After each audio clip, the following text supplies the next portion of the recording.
Sometimes we wonder whether we'll go to heaven or hell. Well, the answer is right here, so listen on. By the way, as a narrator, I find this story particularly mentally horrifying, so viewer discretion is advised. And those of you whom believe, which I recommend, consider this story by Reddit's very awesome author, IpromisImNotARacoon, a tale that is a test of your faith. So stay tuned for this gruesome affair. I'll see you soon. Finding yourself in the talons of an owl in the shadows of the forest moonlight, it's a gruesome affair.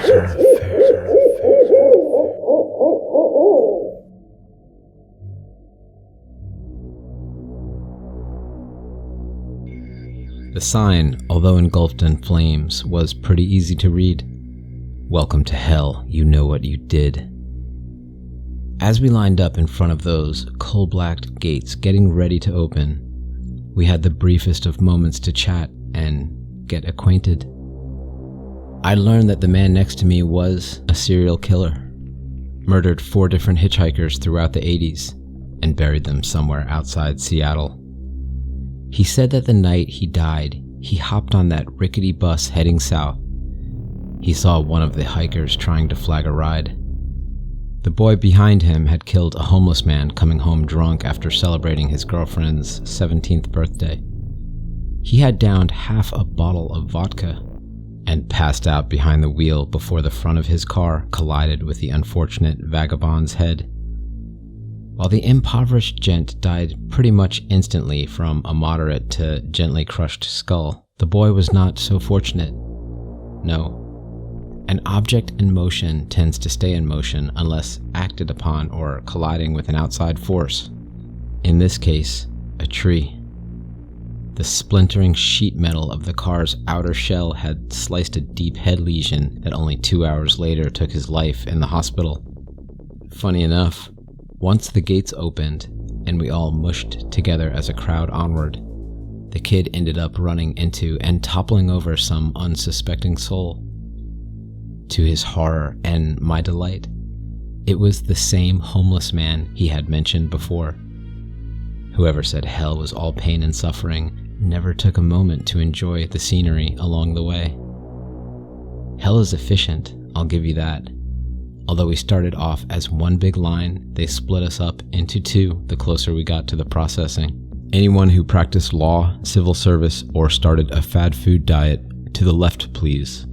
A wrinkly-looking monster spoke. We'll be here for millennia at least if you don't do this one little thing. Once again, anyone who practiced law, civil service, or started a fad food diet, to the left please. If you got federal holidays off and it was considered low carb, then yes, it counts. I watched the hand falter, then slowly fall. As the owner made his way left, I couldn't help but wonder which one got him. The way the creature scowled as it uttered the words, federal holidays. I hoped for their sake they had just been low carb. The leftmost line wasn't booming, but it was busy. Since we were at a halt in ours, I took a chance and leaned over to a particularly gnarled-looking hooked-horned demon and asked, "Are they going to get tortured?" I watched as he tentatively angled his horned head left and then right before he leaned in himself and spoke with a voice like nails on a chalkboard. "Only for a few thousand years. It's mainly just to wash away the bulk before processing. Makes it easier on the scribes." I nodded and watched him fall back into place. I stared briefly as he made his way towards a feeble-looking man and impaled him with the iron rod in his claws, slipping a handful of hot coals down his open wound before throwing him to the back of the line. There are 3 wild misconceptions here. Firstly, it's that time flows differently while you're down here.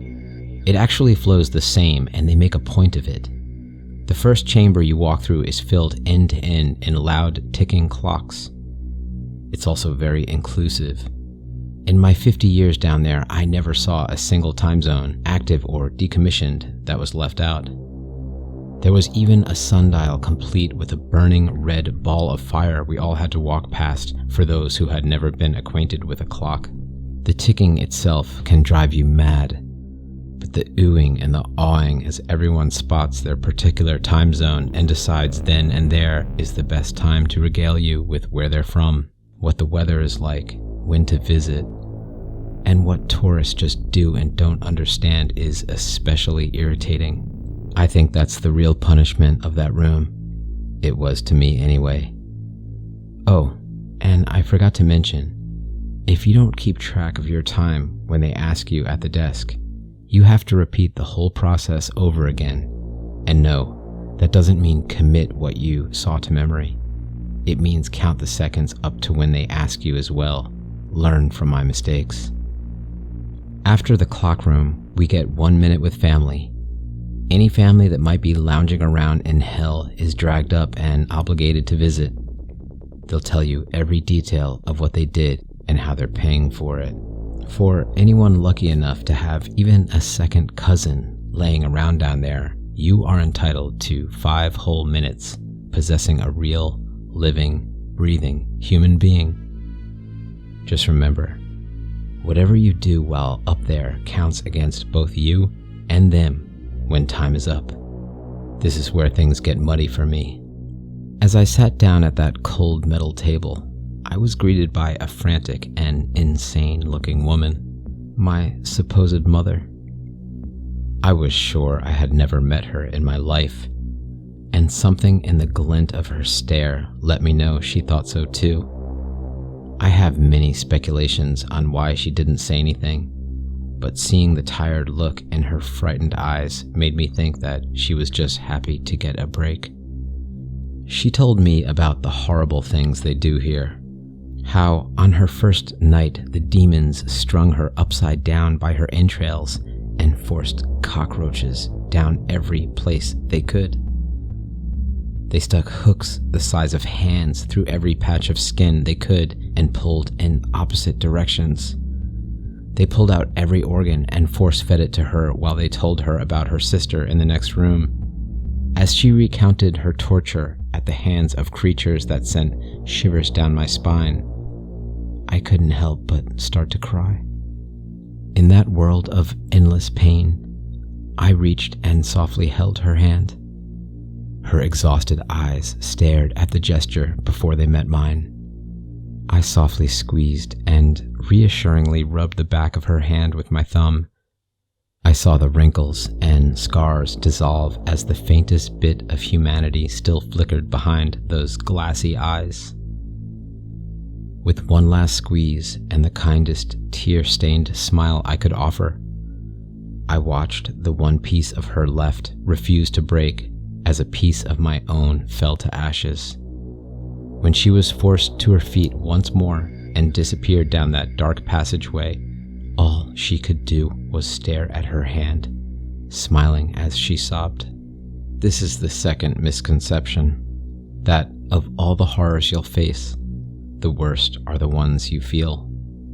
In this dark, desolate nightmare world, the pain never stops, and you never suffer alone. The real punishment here is knowing they've broken both you and the ones you love, then watching them keep the shards after they've done gutting you with who they used to be. Once family time had come to a close, I followed the crowd and took my place in line, waiting for my turn at the desk. The desk is where you will be judged for every wicked action, terrible thought, and sinful deed you have ever committed. Here, every despicable action you did or influenced will be openly revealed to you and everyone in line. That includes your search history.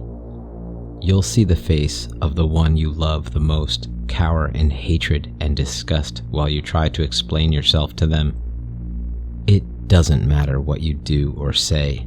You are and will always be irredeemably guilty. Once your undoubtedly extensive file is read off, the roles will switch.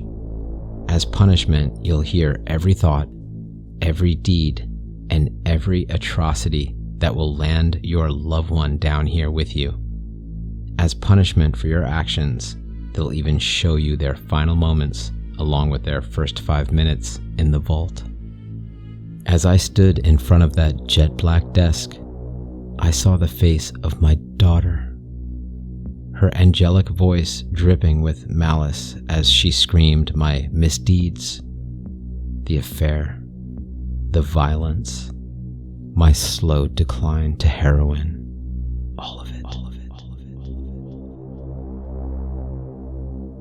The worst of it was when she put her little hand on my face, looked me deep in my eyes, and asked me, "If I loved you more, would you still be alive?"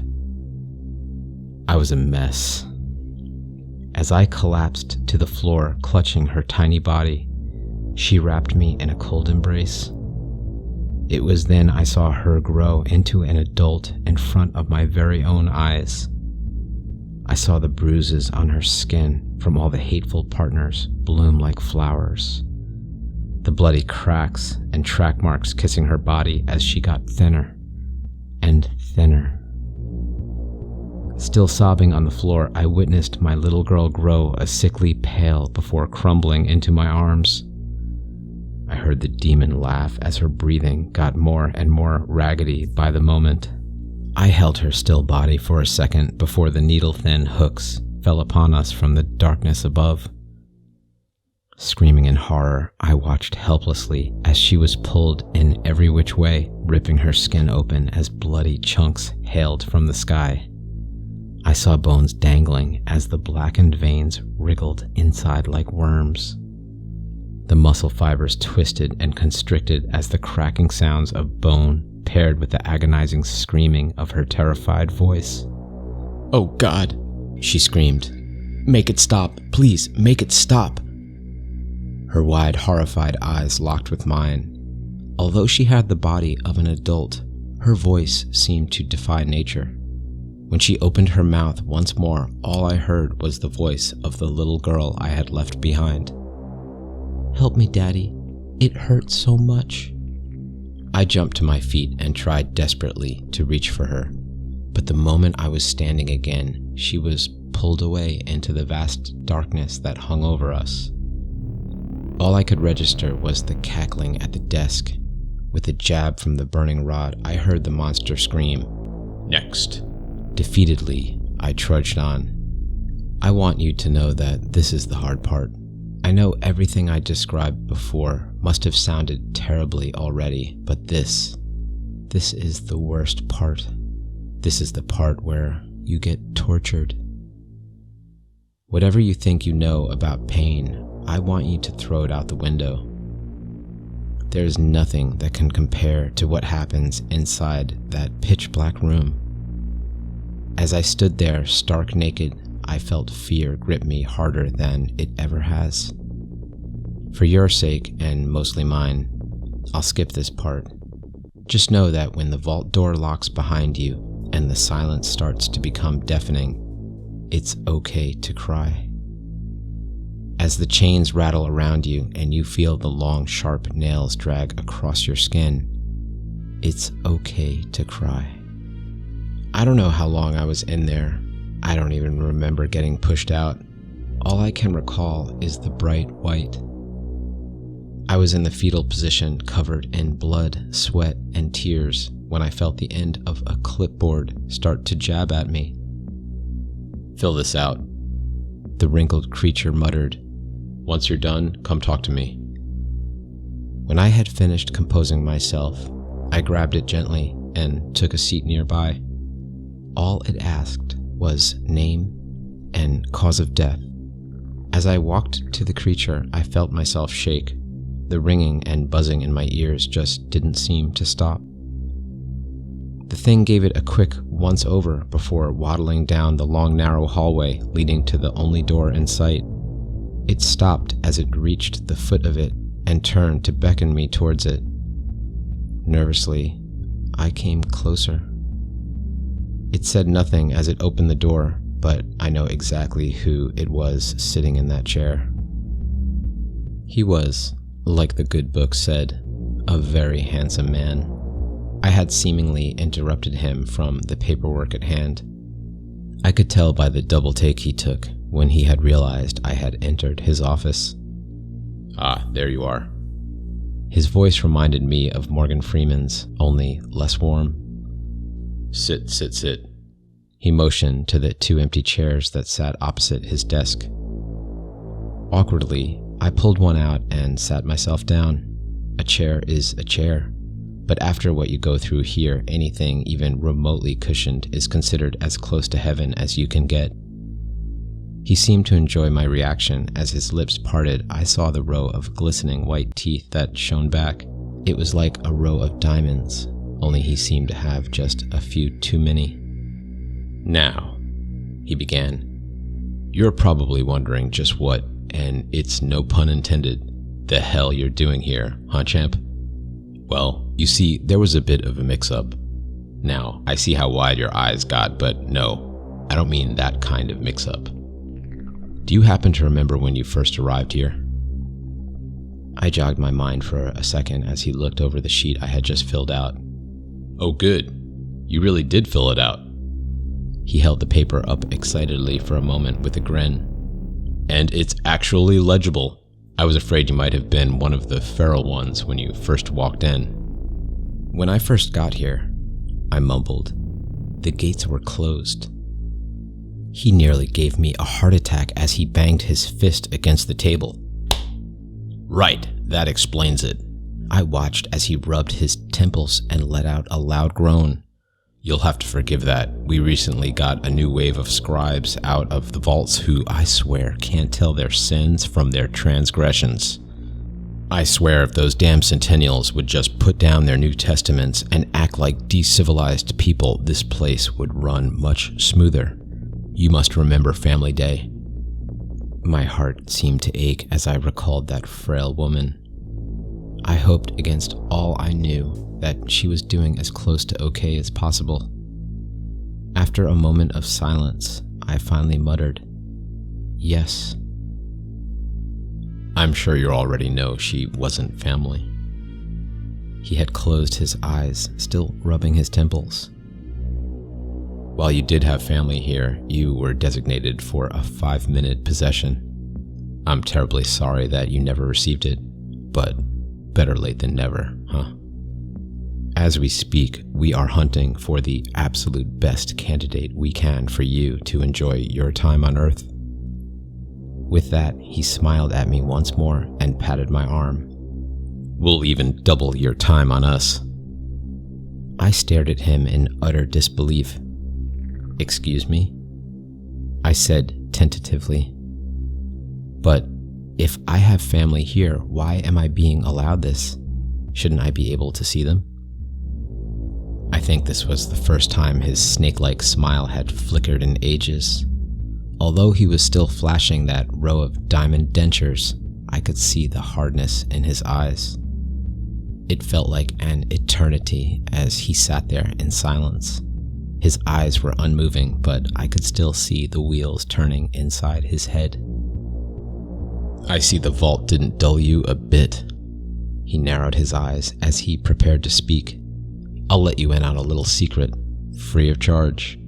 Considering the nature of the situation we find ourselves in, family time, it's all a trick. See, everybody winds up here. Every single soul since the start of modern time has always found its way back here. With good reason, too. I made sure of that. You see, we only offer the possession to people with family who are too feral to use properly." He had started pacing the room now, his brow furrowed and eyes tense. "We were going to reunite you with your long-lost mother, but the scribe in charge of her section had misprinted her details the year before. When we went to retrieve her, he found her, let's say, not having a good day. So rather than telling me, he decided to pull a fast one and bring out the woman from the next cell over. Lovely Mrs. Katya, an absolute delight, I might add, thinking no one would notice." He stopped abruptly and turned to face me. "We noticed. Now, after cleaning up his rather large mess, we find ourselves in the present situation. I hope this helped clear things up." It did, but one small detail stuck out to me. You said everyone winds up here?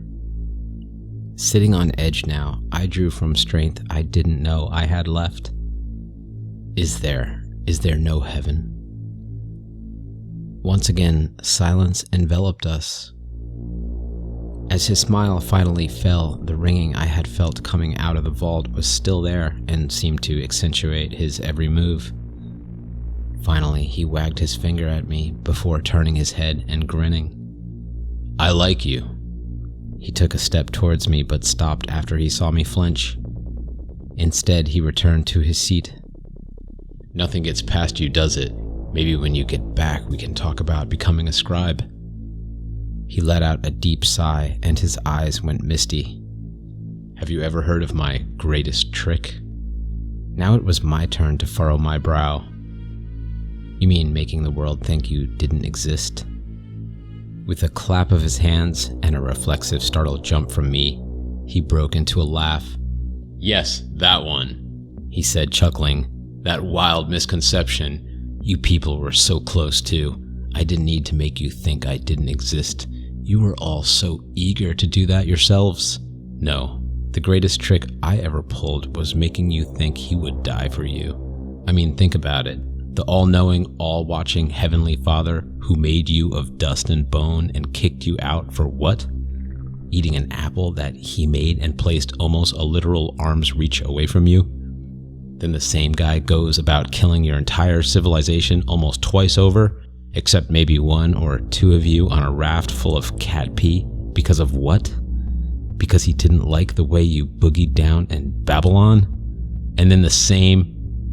He was full-blown laughing now, almost doubled over with delight at every word, like it was a joke so funny he couldn't even tell it without struggling to chuckle himself.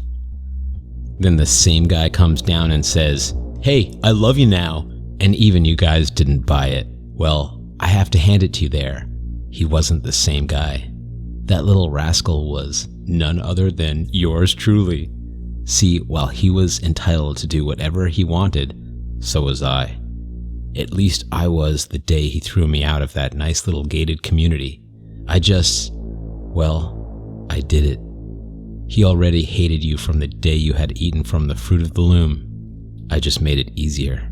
I wrote that nice little self-help book and let the rest happen naturally. I didn't expect the fame, but it was a nice little surprise. Although actually helping people became a bit annoying. I can see why he chose never to do it in the first place. He leaned in closer to me. I could see him salivating like a dog to a treat with every phrase. I gave you guys clues. Why would an all-loving deity mess with a fig tree and terrorize a village with, you'll love this, actual demons who killed their pigs?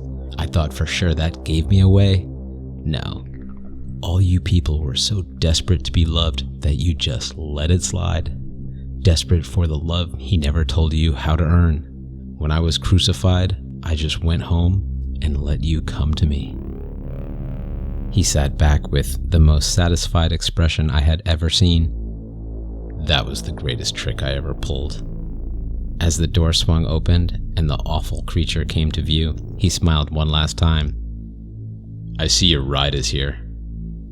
As he led me out, I realized the door didn't lead back into the waiting room like before. Instead, it just led down a hallway to another door. When he opened it, all that was there was a pitch-black room. I tensed and began to scream at the thought of my time in a similar pitch-black vault. All I saw were his coal-black eyes and sharp white teeth. All I heard before he pushed me in was his guttural voice as he whispered, "I'll see you soon." So here I am. I'm in the body of some D-list movie star somewhere in New York, taking full advantage of what's left of my 2 minutes and 16 seconds after writing this. I can tell I'm in trouble. I feel the burning already. I hear the chains and feel the hooks digging in. I just wanted you to know. I wanted you all to be ready. I've seen your name, and I'll see you soon. I'll see you soon. I'll see you soon. I'll see you soon. I'll see you soon. I'll see you soon.